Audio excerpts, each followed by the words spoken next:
আনন্দ ভাইয়ার সালাম নেন, আনন্দ ভাইয়ার সালাম নেন।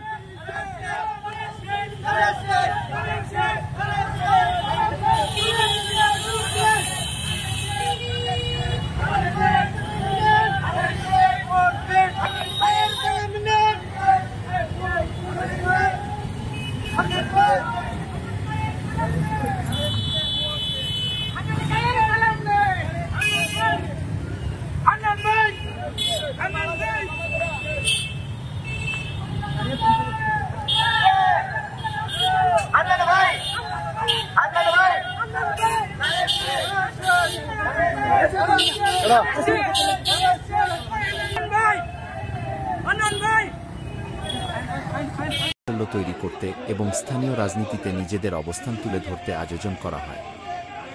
মোটরসাইকেল শোভাযাত্রায় নাসিরনগর উপজেলার বিভিন্ন ইউনিয়ন ও ওয়ার্ড থেকে আসা শত শত বিএনপি ও অঙ্গ সংগঠনের নেতাকর্মীরা নিজেদের মোটরসাইকেল নিয়ে স্বতঃস্ফূর্তভাবে অংশ নেন।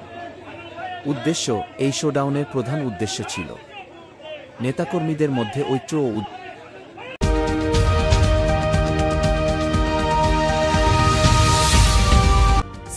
মিডিয়া 24 সত্যি সন্ধানে রাজনৈতিক কর্মসূচির জন্য দলীয় শক্তি প্রদর্শন করা। যাত্রাপথ শোভাযাত্রাটি নাসিরনগরের প্রধান সড়কগুলো প্রদক্ষিণ করে, যা স্থানীয় মানুষের নজর কাড়ে এবং এলাকায় এক রাজনৈতিক উত্তাপ তৈরি করে। স্লোগান শোভাযাত্রায় নেতাকর্মীরা দলের চেয়ারপারসন খালেদা জিয়া এবং ভারপ্রাপ্ত চেয়ারম্যান তারেক রহমানের পক্ষে বিভিন্ন স্লোগান দেন, যা তাদের সাংগঠনিক মনোবলকে চাঙ্গা করে তোলে। রাজনৈতিক পর্যবেক্ষকদের মতে এই ধরনের শোডাউন স্থানীয় রাজনীতিতে দলের সাংগঠনিক দৃঢ়তা প্রকাশের একটি শক্তিশালী মাধ্যম হিসেবে কাজ করে এবং তৃণমূলের কর্মীদের উজ্জীবিত করতে সাহায্য করে।